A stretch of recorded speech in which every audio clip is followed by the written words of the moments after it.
Good evening, everyone. Am I audible to all? Yes, sir. Okay, can you see my Yes, screen? sir. Yes, Okay, sir. thank you. Thank you.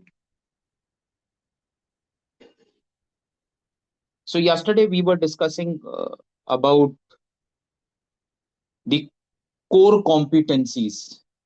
The meaning of core competencies we had discussed in yesterday's session, as well as we had discussed about Porter's five forces and its impact on strategic management of an organization.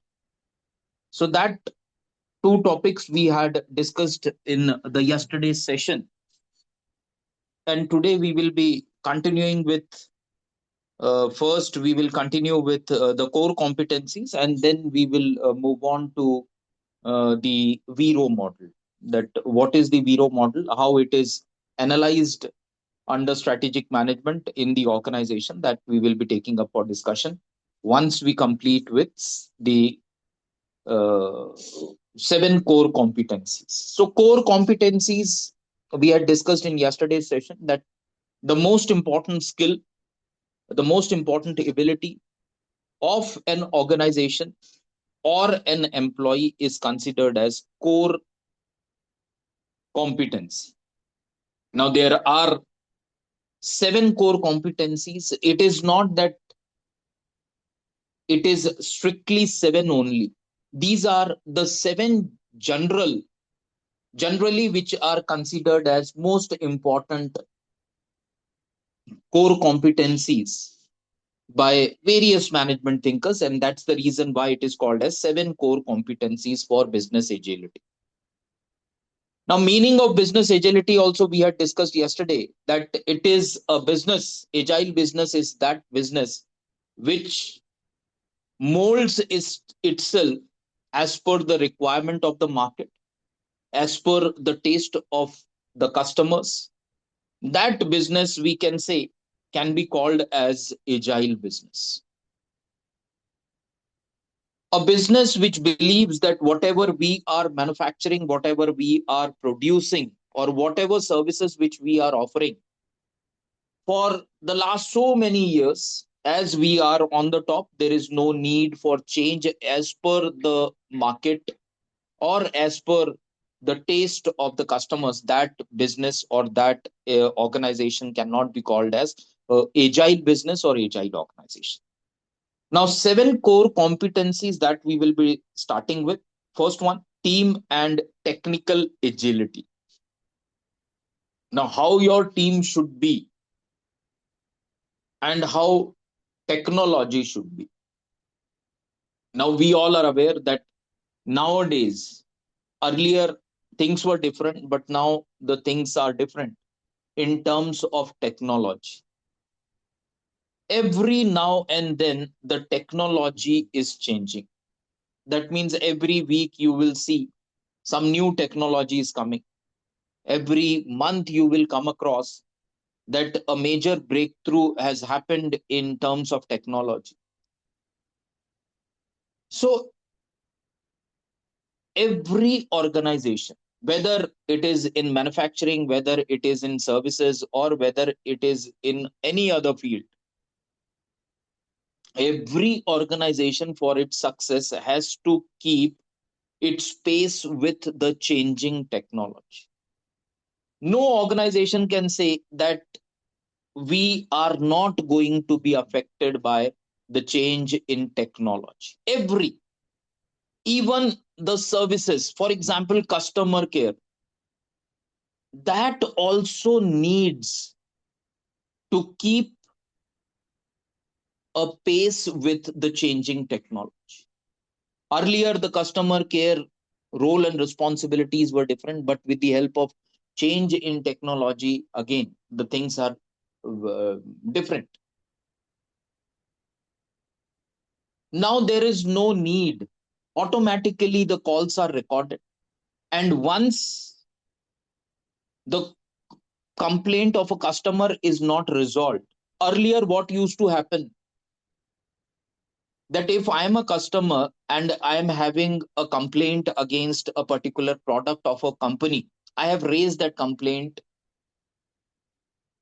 I get a call from the customer care executive, but I'm not happy with the solution which is being given by the customer care executive. I'm not happy. So my complaint is not resolved. Automatically, the complaint which is unresolved will get escalated or get transferred to the higher authorities in that particular department of the organization. Earlier, what used to happen, that if I think that my problem is not solved, what the customer care used to inform us that okay, what we will do is we will mail your complaint to our higher authorities and they will further look into the matter. Now no such things are required. Because of technology, because of advancement in software, the moment the software itself, with the help of artificial intelligence, they record the response of the or interaction between the customer and customer and the executive, and the AI software which is aided by AI, the software which is aided by AI, it concludes whether the complaint is resolved or it is unresolved. The moment it concludes that the complaint is unresolved, it automatically refers that complaint to the higher authorities of that particular department for resolving that particular complaint. So every department and every organization has to accept that they have to keep in pace with the changing technology. We cannot afford to say no to the technology. No, we do not want any technology because we are happy, and for the last so many years we are into this business. We do not want to accept any changes in the technology. The moment any organization says this, that will be the decline of that particular organization. So when we talk about team and technical agility, is the team of the organization, the employees of the organization, as well as the organization as a whole, has to change its technology as per the demand of the customer, as per the demand of the market. That is the first one. If we talk about agile product delivery, now here the in the middle you can see customer centricity. Now customer centricity means now organizations are centered around the say attract to attract the customer, to retain the customer, and to get the new customers. So everything is customer centered. Why everything has come customer centered? Because every organization is aware. Now Geo is aware that we are going to do business if we are able to make our subscribers happy. At the same time, manufacturing organization which is manufacturing say motorcycle, it is aware that we have to take care of customers interest, then only our motorcycles will be sold in the market. So everything is customer centered nowadays, more as compared to the previous years. Yesterday also we had discussed that earlier there were monopolies of the companies, but nowadays that monopoly is not there. And even if one company which is launching a new product or launching a new services, and no one right now, no one in that particular area, in that particular city, or in that particular state or country have started that business for few years or for few months, we can say that the company will enjoy that monopoly. But very soon, as early as possible, the company is going to see the threat of the new entrants that we had discussed in five forces yesterday only. So everything has become customer centric. So agile product delivery means, now what we are seeing now is that Flipkart is offering a new services, new platform they have initiated, and that is minutes. Amazon has also come up with it. Zepto is also there, Blinkit is there, the other players are also there in the market. Now what they have started is that once you order a particular product, the company wants to deliver you that particular product as early as possible, as fast as possible. And that is how they are trying to attract you, trying to retain customers, trying to attract new customers as well. The moment we get, say, delivery in 10 minutes, for example, now while having dinner, all of a sudden my daughter says that today I want ice cream. Now, earlier, what I would have done, that after having finishing my dinner, I would have visited a ice cream parlor, and I would have purchased that ice cream, and I will come to my place, and I will give that ice cream to my daughter. That may take 15 minutes, that may take 1 hour or so. But nowadays, when we are having dinner, the moment she says that I want ice cream, and what I can do is, while having dinner, I can place a order on Minutes or Zepto or Blinkit or other platforms. And the moment, or even before finishing our dinner, the doorbell will go, and we will find that a person is there with the ice cream in his hand. And that is called as agile product delivery. Earlier, what used to happen earlier, the earlier I'm talking about, say 10 years back, roughly 10 years back or less than 10 years back, that when we used to order, when this Flipkart and Amazon were not very popular, at that particular time, the other players like Snapdeal was also there. Now, what used to happen is that once I have ordered a particular product, for example, I have ordered a shirt. So, whatever the delivery used to take, say, at least 7 to 10 days, 7 to 10 days. And that also the company will schedule the delivery if the salesman, if the delivery person is having orders in that particular, other orders also in that particular locality. For example, if I have ordered a shirt and I will be receiving on 10th day, and they used to say that it will take 7 days to 10 days or 10 days to 15 days. Why that bracket was there? That bracket was there from this to this is, they will ensure that when the delivery person was will be giving me delivery, he will make sure that he is delivering the other product to in that, in the same locality, so that the company is profitable. But now what has happened, the companies are not waiting. The moment you have say you have finished your order, immediately you can track where is your package.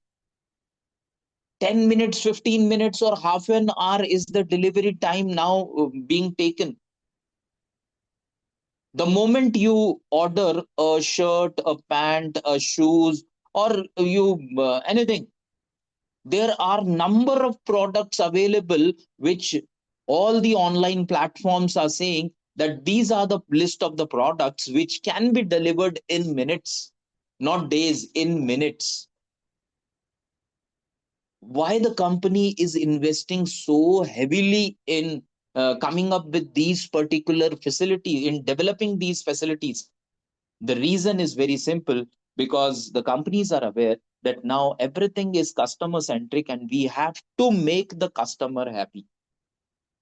And that is what this agile product delivery is. Now they are not waiting for 7 days or 10 days, that okay, let somebody from your locality place an order. When we will have 2 3 4 5 orders, then we will deliver the product, so that it is feasible to us, so that it is profitable to us.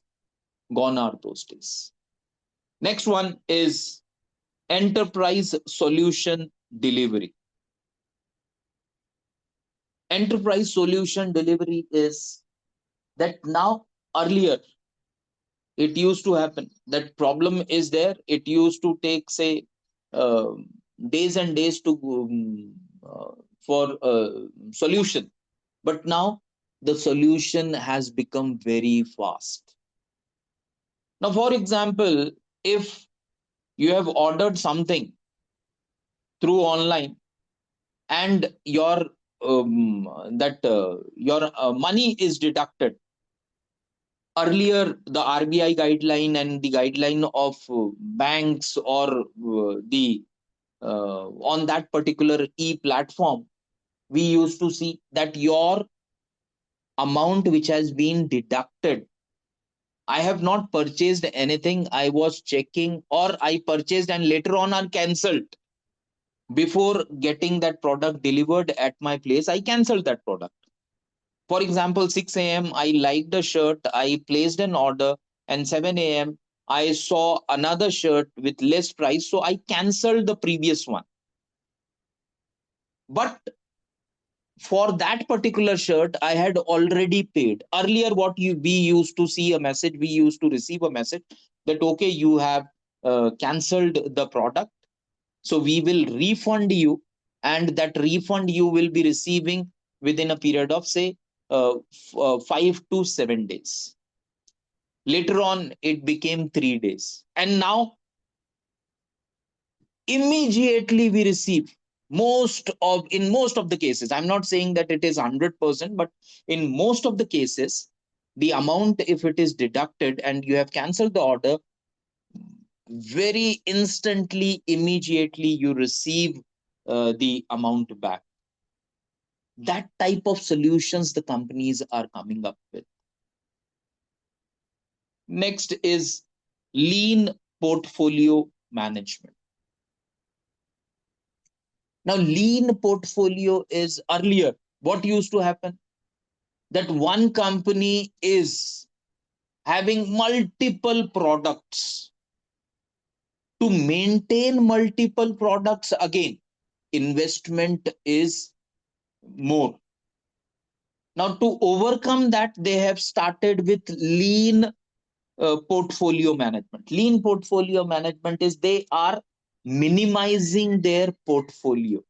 For example, if the company was having 10 products, so they are going to do the analysis that which are the most profitable product, which are the most sold product, which are the most liked product. And if the company comes to know that six products are uh, highly sold, they have high demand, and they are, because of that selling, the company is earning most of the profit. What the companies are nowadays doing, they are going to remove these four products from their portfolio. Why? Because they want to concentrate on the product in their portfolio which are giving higher returns to them. Earlier, that used to happen. Now it doesn't. It doesn't only restricted to, say, the product. It is it spreads beyond the product. Now, in early 2000, when the IT was booming, and when India was considered as one of the most important players in IT sector of the world, when all the IT companies, or we will say most of the famous IT companies or top IT companies of the world, they have had started outsourcing their work to Indian IT companies. At that particular time, the Indian IT companies had decided that they were every day the recruitments were open in many Indian IT companies throughout the year, walk-in interviews, and it was not that only one day in a week, except Saturday and Sunday, every day recruitment was there. And the reason was because of that particular boom. And many IT companies, or the companies which used to manage the outsourced services of the foreign clients, they used to employ extra employees. They used to recruit extra employees. Extra employees means they are employing people to whom the company is unable to provide job. So only 100 employees are required at present in the organization. In early 2000, the scenario was that instead of 100, they used to appoint 120, 130, or maybe 150 for 10, 20, 30, 40, 50 people. No job was there. So what they used to do is that they will be reporting in the company, they will be sitting there for 8 hours, and they will be leaving for home. And also they will be getting salary for not doing any work. Why? Because the company doesn't have the work to give them. And that concept at that particular time was called as bench strength of the company. So these people who were not given job, they were called as benchers, that they will be sitting there in the organization as the company has recruited them. Then why the companies were recruiting? Because every now and then the company used to get the orders, and the clients used to say that we need this particular task to be completed within this particular time frame. And all the companies used to think that after receiving the order from the client, if we start recruiting, then it may not be possible for us to complete the target, because for achieving that target or that task of the foreign client, we need to have extra helping hands. So they used to recruit it. So at that particular time, as the competition was less, it was affordable to the company because the profit margin was very high. The Indian companies were getting paid in terms of dollars, and it was a very huge margin. So they used to appoint extra people. But suddenly now it is not possible for any company. It is not possible. Why? Because the situation is totally different. 15 years ago, what the situation was is not the same now. Now, because of too much competition, now small countries like Philippines, like Vietnam, they are giving very tough competition to India in terms of outsourcing. Now, earlier, when India was the only option available for the foreign clients, everything was possible, but now it is not possible. So every company has to come up with a solution, that now it is not possible to appoint benchers. Now what is happening? Just 2 days back or 3 days back, Microsoft has removed thousands of people. The moment the company comes to know that we are unable to provide job to these many people, the next decision they take is remove those people from the job. We do not have enough money to pay people whom we cannot provide jobs. The moment the company realized, they remove the employees. That is because of present situation. Next one is the organizational agility. Again, organizational agility uh, revolves around the concept called organizational change. The organization has to keep its eyes and brain open. They have to anticipate that what is going to be there in future, and that's the reason why now most of the companies are heavily investing in research and development, and they are heavily investing in analysis or anticipating the future environment, that what is going to happen in future. What we had discussed previous in the first unit, that etop analysis, it talks about what? It talks about upcoming external environment. Sorry.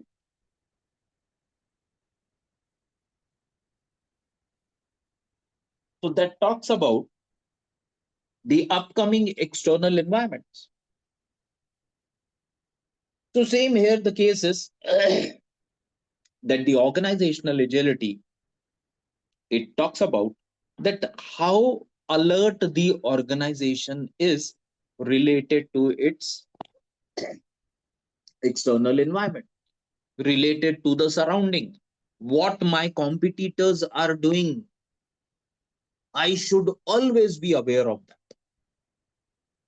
Why I should be aware of what strategies my uh, competitors are implementing, or what they are about to implement, is then only I can come up with a better strategy. So that's the reason why we say that one of the core competencies is also organizational agility. The organization which is not alert, that organization is not going to survive, or they will lose their market share. So they have to be alert. Next is continuous learning culture. Continuous learning culture of the organization again plays a very important role. Nowadays, many organizations, you might have heard that they are providing scope for their employees, that if you want to pursue higher education, or if you want to learn higher skills and abilities, the companies are deputing their employees, the companies are paying them, the companies are sponsoring their fees. Why? Because the company believes that it is going to improve or make the organization a learning organization. Learning organization is very simple. It is an organization which is always open for learning. Now, for example, if I say that I have completed my PhD in human resource management and I know everything related to human resource management. The moment I will say this, that means I am not ready to learn new things. I have closed my mind by saying that I have already completed my PhD in human resource management. I have learned every concept of HRM. So there is no further learning required. That means I am closing myself for future learning. Same is the case with the organization also. The organization, the moment it says that we are market leader for the last 6 years, 10 years, or maybe more than that, so no one can teach us anything, so there is no scope for further learning, as we are the market leaders. That is the decline of, that is the start of decline or stagnation of the organization. So every organization has to open for learning. That is again very important. That's the reason why one of the seven core competencies is continuous learning culture. It is not that you have deputed your manager once and that's it. It has to be continuous in nature, and it should not stop there. The manager who has been deputed to acquire new skills, one once he comes with that acquired new skill, he has to demonstrate, and he has to make the employees learn that skill in the organization. That is included under continuous learning culture. Next and seventh one is lean agile leadership. Leadership, again, we all are aware, leadership plays a very important role in everywhere. If we talk about sports, we are aware that leadership plays a very important role. Now, we have seen that if those who follow cricket, we are aware that how the leadership of Saurav Ganguly or Mahendra Singh Dhoni changed the fortune of Indian companies. They started believing that when we are visiting the foreign countries, we are going to win, or we can win in foreign countries also. Saurav Ganguly is regarded as a captain who came with that idea of killer instinct. He imbibed in his team that killer instinct that we have to win and we will win. That instinct he gave that instinct to the team. Mahendra Singh Dhoni, we all are aware that when he used to bat and last ball 5 runs are required, 6 runs are required, everyone in the country, everyone in the team used to believe, even the opponents used to believe that last ball he is going to hit a six and the team is going to win. That is called as leadership. Same is the case in organization also. Warfare, I have given you the example of General or our first Field Marshal General Sam Manekshaw. Number of examples are there. If we talk about charismatic leaders, late Mr. Ratan Tata is one of the best example. How he turned around the fortune of a nearly bankrupt company called Tata Motors. How he made the company profitable, so profitable that the company was able to acquire the foreign automobile companies. That is called as leadership. Now, when we talk about lean agile leadership, there should not be too many leaders. There is a very old saying that if too many leaders are there, then it is very difficult to take decision, it is very difficult to implement decision, it is very difficult to follow the decision. Why? Because number of leaders are there. If I'm not listening to the decision of one leader, he's going to be unhappy with me, that you are not listening to me, you are listening to him only. So that's the reason why it is said that lean, less number, leader should be one or minimum number, and agile leader who is having a capacity to foresee future, that what in future is going to come. Many a times less educated people can foresee the future better than the most educated people or highly educated people, people who have completed their studies from foreign university like Oxford, Harvard.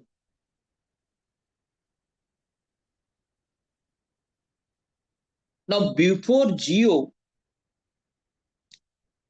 Reliance had, it is not that Reliance entered the mobile telephone market. with Geo, but they had tried their hand in the early 2000s. At that particular time, the company's name was not Geo, it was Reliance Telecommunication. Now, how the idea came to the founder of the company that we should enter this particular sector, telecommunication, because at that particular time the Reliance was doing very good in petrochemicals, in oil refineries, and they were earning, they were number one in they had become number one in the country. At that particular time, the telephone companies were not there, many telephone companies were not there.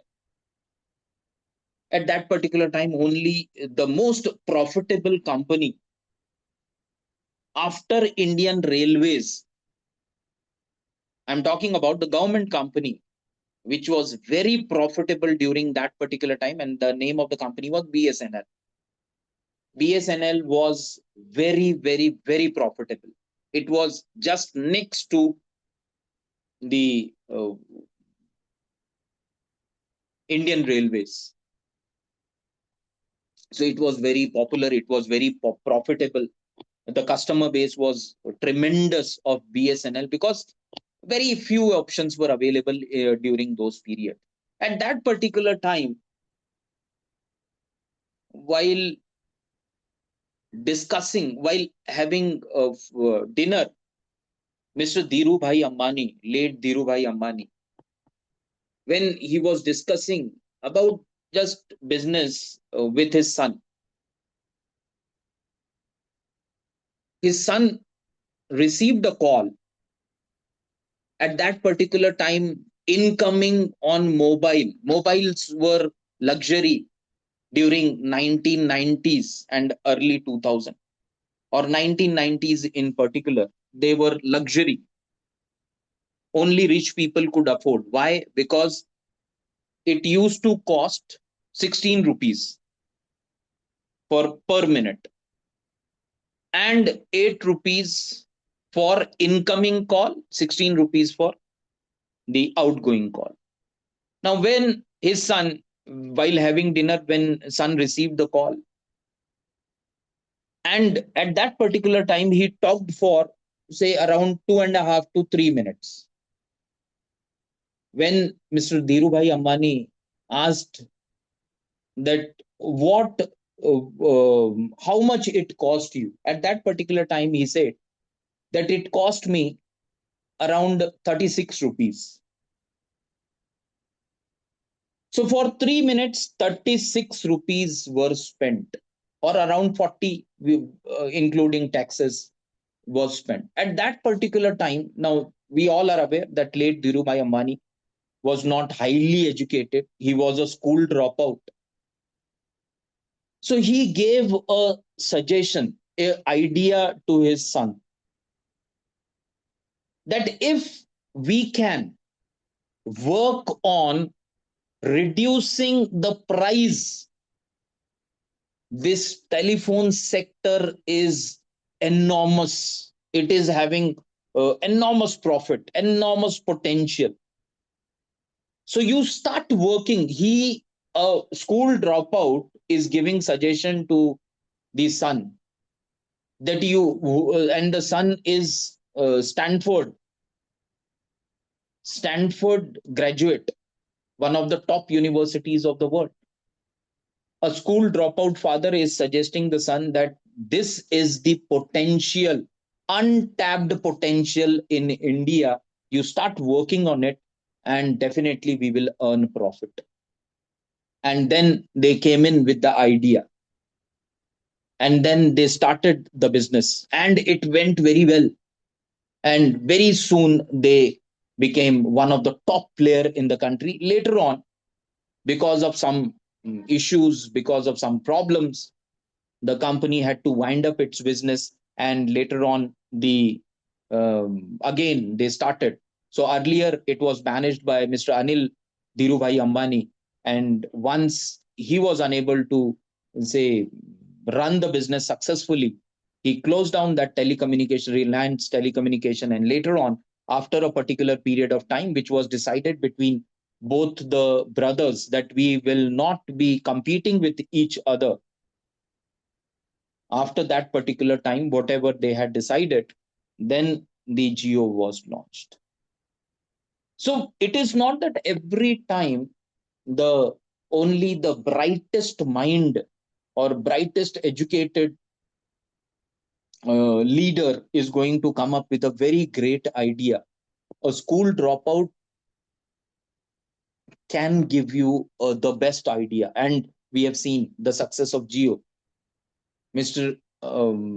Today also in various interviews, Mr. Mukesh Ambani gives this credit of this idea to his late father, that my father suggested that there is a huge potential in this sector, but we have to work on reducing the price. If we are able to reduce the price, then we can earn too much profit from this particular sector. And now we are seeing, and that is the importance of agile leaders. So leaders, we are not going to either, leaders are not the people who are just going to be who are just only from where they have graduated, either from IIT, IIMs, or Stanford, or Oxford, or Harvard, but through their decisions, how they are performing, how they are making the organization progress. That is very important. So these are some of the, or seven, we will say, general core competencies for business agility. If you have not understood, please go ahead, or we will move on to the next topic. Is anyone who has not understood? I hope my voice is clear to all. Yes, sir. Okay, thank you, sir.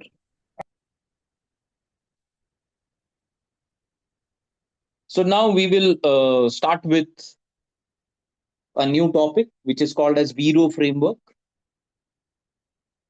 VRO framework. Now, VRO framework is what: V stands for value, R stands for rarity, I stands for immutability, and O stands for organization. And that is about VRO concept. Now, when value, now I'll just read out what is there on the screen, and then we will move further. So, value talks about, does the resources or capability allow the firm to meet market demands effectively? That is called as value. When we talk about rarity, is the resource or capability unique or scarce compared to competitors? Very important. Immutability, is it difficult for the competitors to replicate the resource or capability? Very important. Organization, O stands for organization. Can the firm effectively organize to capture the value of the resource or capability? And that is called as VRIO framework. Now, again, this is one of the tool under strategic management to check the impact of it on the success of the organization or on the growth of the organization. When we talk about value, first is we have to first introspect on what does the resources of our company or capability allow our company to meet market demands effectively. So the product which we are manufacturing, is that product having a value in the market? Very important. Now, for example, why value? is attached to the product.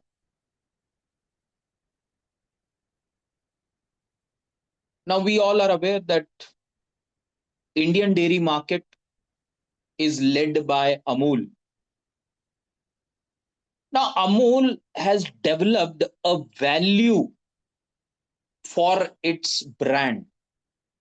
The moment we hear that Amul, the name Amul, we are aware that no adulteration, purity is there.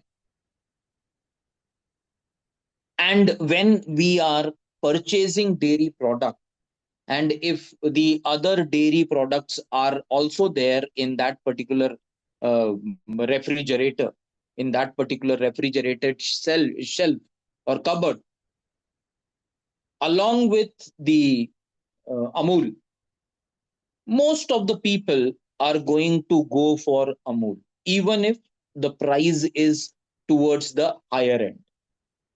Why? Because a value is associated with the brand. Now, how the company has achieved that value? It is not that just because it is a Gujarat cooperative initiative, that's the reason why people are purchasing this. From years and years, we have seen that this is a company which is where no adulteration takes place, where purity is guaranteed. And because of that, a value has been attached to the company. And that's the reason why people are, say, purchasing the product of the company. If we are going for ice cream, we are aware that where the company writes on the packaging that ice cream is the ice cream is made from pure milk. Other companies, we are aware that milk of course is there, but along with milk, vegetable oils are there, artificial sweeteners are there, or other components are also associated. And that's the reason why many of the companies, instead of writing ice cream, they write on the packaging itself frozen dessert. So if we want to go for ice cream, most of us go for Amul. Why? Because we are aware that it is a company which is making ice cream from pure milk.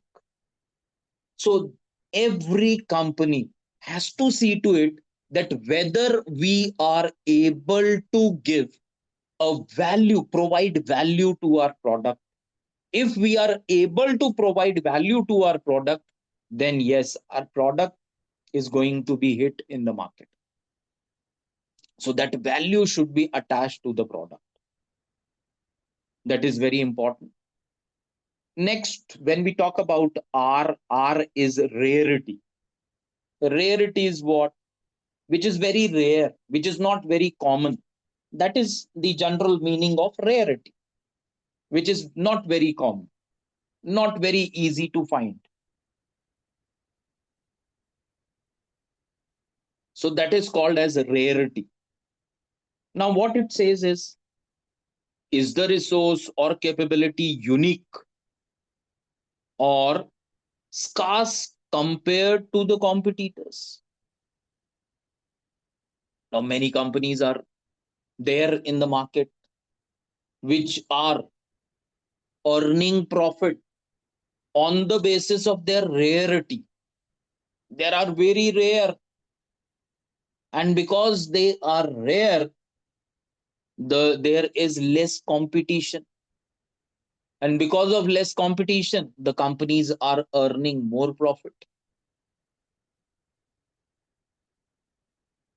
There are many companies, particularly, for example, if we talk about iPhone, why iPhone for so many years is number one in the mobile sector, telephone sector. Number one company. It has the say the customer base of iPhone is increasing, why the Chinese companies are unable to topple the iPhone. I'm not talking about in terms of sales. I'm not talking about in terms of, say, profitability. Talking about in terms of market share. Market share for of a particular segment. I'm talking about. I'm not talking about in general. I'm talking about the market share at of a particular sector. So rarity. So if we are able to we are a that rarity,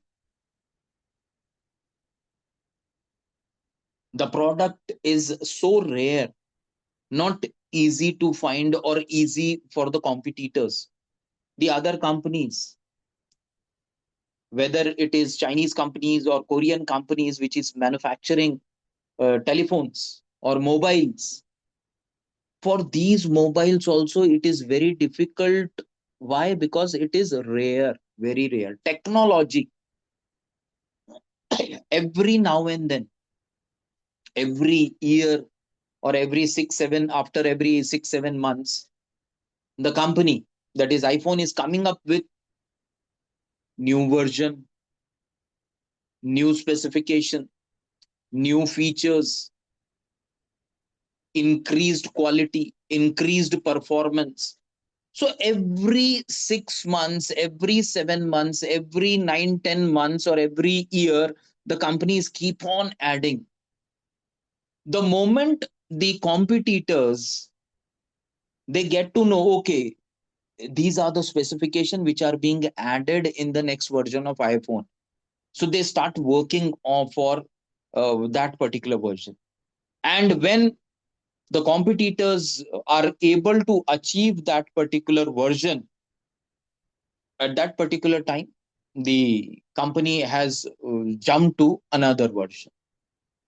So the company has made its, say, specification or its performance or its features are considered as very rare.